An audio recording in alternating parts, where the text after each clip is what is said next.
Hello students, welcome back to my channel SST by Shweta. Yes students, we are studying chapter 3 class 8 history, ruling the countryside. Yes, this is the concluding video. This is the last, यानी कि यहाँ पर ख़त्म होने वाला है ये chapter हमारा, और हम यहाँ पर स्टडी करेंगे ब्लू रिवेलियन के बारे में। ब्लू रिवेलियन एंड आफ्टर, यानी कि जो ब्लू रिवेलियन, नीला विद्रोह जो हुआ, नील की क्रांति कह सकते हैं आप इसको हिंदी में, नील की क्रांति, और उसके बाद क्या होता है। अभी तक हमने जो प्रीवियस वीडियो थे उसमें हमने ये देखा कि किस तरह से जो हमारे पीजेंट थे वो बहुत ज़्यादा टॉर्चर किए जा रहे थे, परेशान हो रहे थे इंडिगो को ग्रो करने में, और ज़बरदस्ती उनको ग्रो कराया जा रहा था। स्कॉटिश प्लांटर भी थे उसमें, इंग्लिश प्लांटर भी थे, यानी कि बहुत सारे लोग जो हैं आकर के यहाँ पर ज़्यादा प्रॉफिट कमाने के लिए और अपनी जॉब छोड़ करके भी क्या बन के आ गए थे, प्लांटर बन के आ गए थे। तो नए नए प्लांटेशन अपने लगा रहे थे और हमारे पीजेंट को टॉर्चर किया जा रहा था इंडिगो प्लांट करने के लिए। तो यहाँ अब उसके बाद में अब हम इसको लिंक करते हुए यहाँ देखते हैं, आपकी बुक का ये पेज नंबर 35 है, the blue rebellion and after. तो यहाँ पर यस ये होता है, यहाँ से start blue rebellion and after. Blue rebellion कैसे हुआ, नील की क्रांति और उसके बाद। In 1859, the Indigo Rayat felt that they had the support of the local zamindars and village headmen in their rebellion against the planter. 1859 में इंडिगो के जो रैयत थे, यहाँ मैंने नेक्स्ट वीडियो में, जो प्रीवियस वीडियो था मेरा, उसमें मैंने आपको एक्सप्लेन किया कि रैयत कौन थे, जो विलेज हेडमैन को उन्होंने कॉन्ट्रैक्ट दिए थे। पूरे विलेज में, अपने विलेज में उनको कितना प्लांट करना था, कितना ग्रो करना था इंडिगो, वो सब जो है प्लांटर उनको रैयत बना करके उनसे कॉन्ट्रैक्ट साइन करवा रहे थे। तो यहाँ पर लोकल ज़मींदार जो थे एंड विलेज हेडमैन जो थे वो भी in their rebellion against the planter, वो प्लांटर के अगेंस्ट आ गए थे। क्यों आ गए थे भाई? क्योंकि उनको भी कोई प्रॉफिट नहीं हो पा रहा था उसमें, और वो भी डेब्ट ट्रैप में फंसते जा रहे थे। Yes, next, as the rebellion spread, intellectuals rushed to the Indigo districts and wrote of the misery of the Rayat, the tyranny of the planters and the horrors of the Indigo system। जैसे जैसे जो rebellion था वो spread हो रहा था, तो क्या हो रहा था इसमें, जो लोगों ने लिखना शुरू कर दिया, लोगों ने अपना कहीं न्यूज़पेपर में, कहीं मैगज़ीन में, कहीं किसी में, कि जो माइजरी ऑफ द रैयत, किस तरह से उनकी दुख भरी कहानी के बारे में लिखना शुरू कर दिया, और ट्रायनी ऑफ द प्लांटर, कैसे प्लांटर उनको टॉर्चर कर रहे थे, कैसे परेशान कर रहे थे, वो सारा लिखना शुरू कर दिया। And the horror of the Indigo system के क्या हॉरर्स थे। हॉरर्स जैसे कि आपको अभी मैंने बताया था प्रीवियस वीडियो में, कि एक तो ये सबसे पहले तो हमारी जो लैंड एरिया था, कल्टीवेटिव एरिया जो था, उसकी फर्टिलिटी को कम कर रहा था, और इसके अंदर बहुत ज़्यादा लेबर करना पड़ रहा था हमारे पीजेंट को। लेबर करने के साथ साथ उसको सारा जो प्रॉफिट था वो प्लांटर ले रहे थे। हमारे जो पीजेंट थे उनको कुछ भी नहीं बच पा रहा था, और सिर्फ उनको हाथ लग रहा था तो लोन का, यानी कि डेब्ट का जो ट्रैप था वो उसमें फंसते चले जा रहे थे। तो इस तरह से इसके बारे में लिखना शुरू कर दिया। The government set up the indigo commission to inquire into the system of indigo production. अब यहाँ जो गवर्नमेंट, यानी कि ब्रिटिश गवर्नमेंट थी उस टाइम पे, जब उन्होंने देखा कि रिवेलियन शुरू हो रहा है, तब उन्होंने क्योंकि 1857 में हुआ था एक रिवेलियन, उसके बाद से जो भी कुछ ऐसा हो रहा था, तो वो चाहते थे कि इसको यहीं के यहीं ऑप्रेस कर दिया जाए, यहीं के यहीं दबा दिया जाए, आगे कोई चीज़ नहीं बढ़नी चाहिए। तो इसके लिए उन्होंने क्या किया कि एक कमीशन बिठा देते हैं जो इंक्वायरी करेगा कि क्या इसके जो सिस्टम में, इंडिगो प्रोडक्शन के सिस्टम में क्या प्रॉब्लम्स हैं। Yes, the commission held the planters guilty.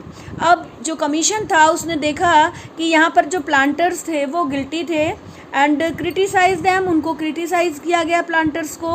और कोरेसिव मेथड्स, जो उनके मेथड्स थे प्लांटेशन कराने के, ग्रो कराने के जो मेथड्स थे इंडिगो कल्टीवेटर्स के साथ में, उसको भी कहा गया कि ये दिस यू आर रॉन्ग, मतलब ये आप गलत हो, ये सब चीज़ें। तो after the revolt indigo production now shifted their operation to Bihar. अब बंगाल से ये शिफ्ट हो गया बिहार के लिए, जो रिवॉल्ट के बाद, क्योंकि बंगाल में रिवॉल्ट हुआ तो ये बिहार में शिफ्ट हो गया।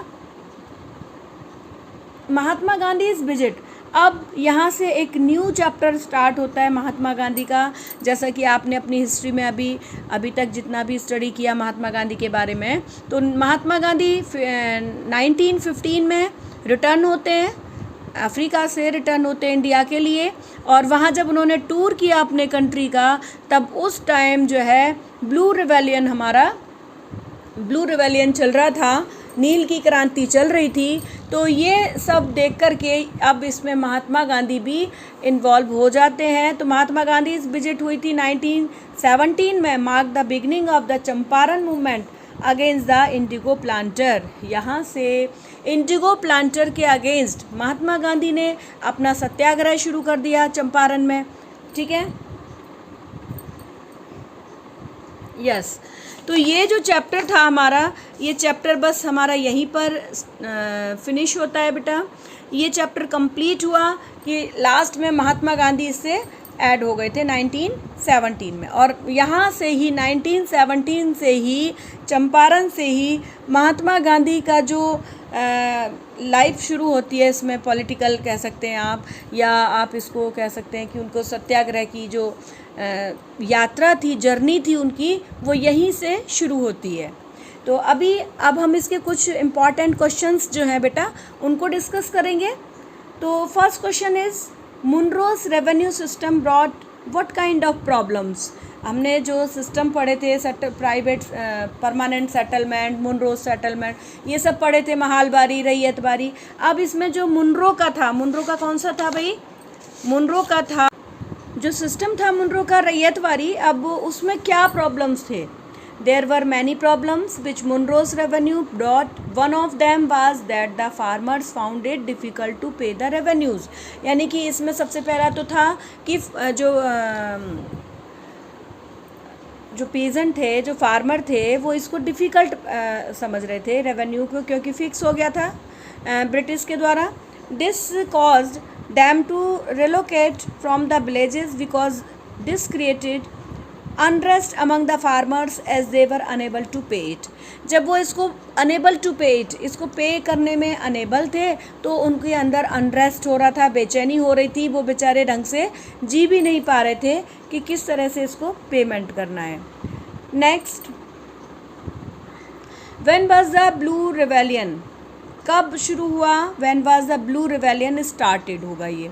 तो ब्लू रिवेलियन कब शुरू हुआ? It was the summer of 1859 in Bengal when thousands of ryot peasant refuse to grow indigo for the European planters owners of land indigo factories. यानी कि जब उन्होंने 1859 में इंडिगो के जो प्लांटर्स थे उनको मना कर दिया गया कि हम इंडिगो प्लांट नहीं करेंगे, तो यहीं से जो ब्लू रिवेलियन है, नील की क्रांति शुरू हो गई थी।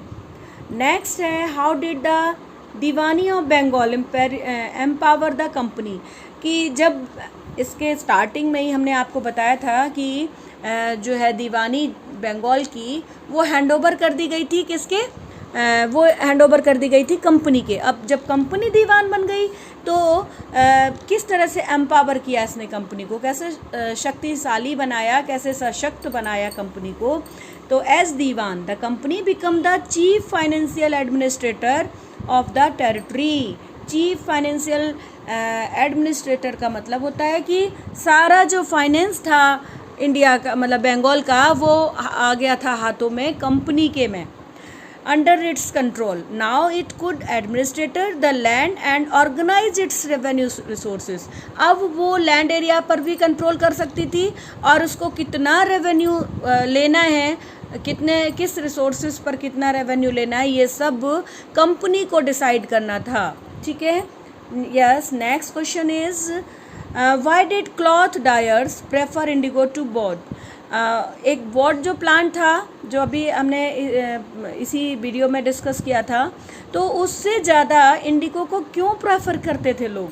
तो आंसर में आएगा cloth dyers however preferred indigo as a dye because indigo produce a rich blue colour. Indigo का जो कलर था ब्लू, वो बहुत ही अच्छा एकदम बढ़िया कलर आता था, जबकि डाई फ्रॉम बोर्ड वाज पेल एंड डल।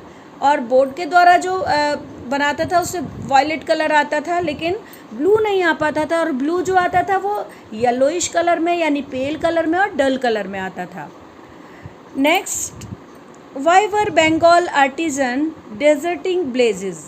बंगाल में जो आर्टिजन थे, जितने भी हस्तकार शिल्पकार ये सब हाथों से काम करने वाले, वो कैसे ब्लेजेस को छोड़ छोड़ के जा रहे थे? ब्लेज के ब्लेजेस खाली हो रहे थे, ऐसा क्यों हो रहा था?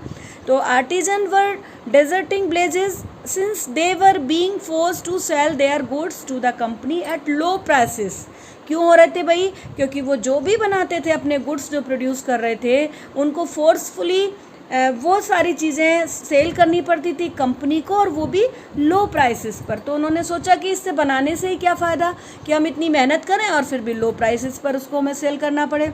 तो peasant were unable to pay the dues that were being demanded from them. और पीजेंट भी अनेबल थे, जो ड्यूज़ उनके रहे थे किसके? आर्टिजन के पास। भाई पीजेंट के पास भी पैसा नहीं था। पीजेंट मतलब समझते हो ना, हमारे जो फार्मर थे, आर्टिजन उनसे चीज़ें लिया करते थे हमारे फार्मर। आप ये सिस्टम समझने की कोशिश करो कि जो स्टार्टिंग में हमारे यहाँ जो सिस्टम था, जैसे कोई पॉटर है, वो उसने पिक्चर बनाया, मटका बना रहा है, और एक फार्मर है, तो फार्मर उसका बनाया हुआ मटका ले रहा था और वो उसको या तो अपना वीट प्रोवाइड करा रहा था, राइस प्रोवाइड करा रहा था, या फिर मनी प्रोवाइड करा रहा था।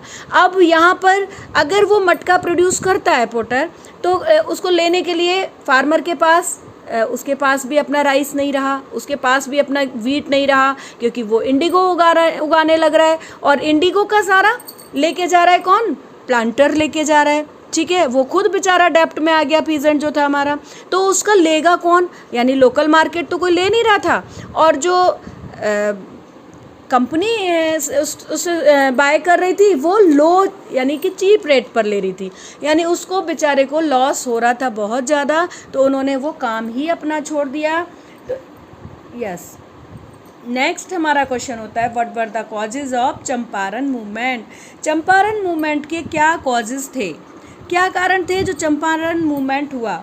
When Mahatma Gandhi return from South Africa, a peasant from Bihar persuaded him visit Champaran. एक बिहार के पीजेंट ने उनको कहा, उनको मतलब बहुत ज़्यादा उनको रिक्वेस्ट किया गया कि वो चंपारण का विजिट करें, क्योंकि वो सब जगह का विजिट कर रहे थे, अपनी जो इंडिया की पॉलिटिक्स है उसका एक तो कहते हैं ना, उसको मायना कर रहे थे कि कैसे क्या चल रहा है हमारे इंडिया में। 15 में वो आए थे। तो see the plight of the indigo cultivators there, वहाँ पर इंडिगो कल्टिवेटर्स का उन्होंने दयनीय दशा को देखा कि किस तरह से ये लोग रह रहे हैं।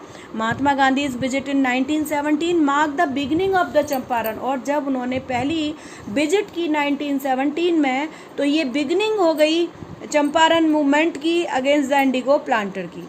तो यहाँ आपको कॉज समझ में आ गया। ठीक है, अब इसमें सम शॉर्ट क्वेश्चंस भी हैं। What role did women play in the cultivation of indigo? Indigo cultivation में वुमेन क्या रोल प्ले करती थी?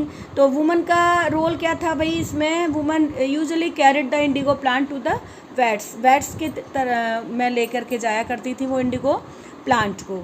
Who were the gomasthas? Gomasthas कौन थे? तो gomasthas were the agent of planter. Planter ने अपने एजेंट अपॉइंट कर रखे थे, जो कि ब्लेज में जाकर के लिया करते थे। ठीक है, तो उनको कहते थे गोमस्थास। विच ट्रेजेडी ऑकर ड्यूरिंग 1770? इन बंगाल में कौन सी ट्रेजेडी हुई थी? तो इन 1770 a terrible famine killed 10 million people in Bengal. About 1/3 of the population was wiped. 1770 में एक बहुत ही टेरेबल फेमाइन, बहुत ही भयानक जो फेमाइन आया, भूखमरी पड़ी वहाँ पर, जिसमें कि 10 मिलियन लोग मर चुके थे वहाँ पर। 1/3 ऑफ पॉपुलेशन वाइप्ड हो गई, यानी मर गए, वहाँ से साफ़ हो गए बिल्कुल एकदम। तो ये हमने इसके कुछ इम्पॉर्टेंट क्वेश्चन डिस्कस किए और ये चैप्टर हमारा कंप्लीट हो गया है। ओके बेटा, इसमें आप इसको क्वेश्चन आंसर भी कर सकते हैं, इसमें नोट्स भी कर सकते हैं, ठीक है। और अब इसमें और नेक्स्ट वीडियो जो देंगे वो भी हम इसी तरह notes plus question answer plus ये सारी चीज़ें। ओके बेटा।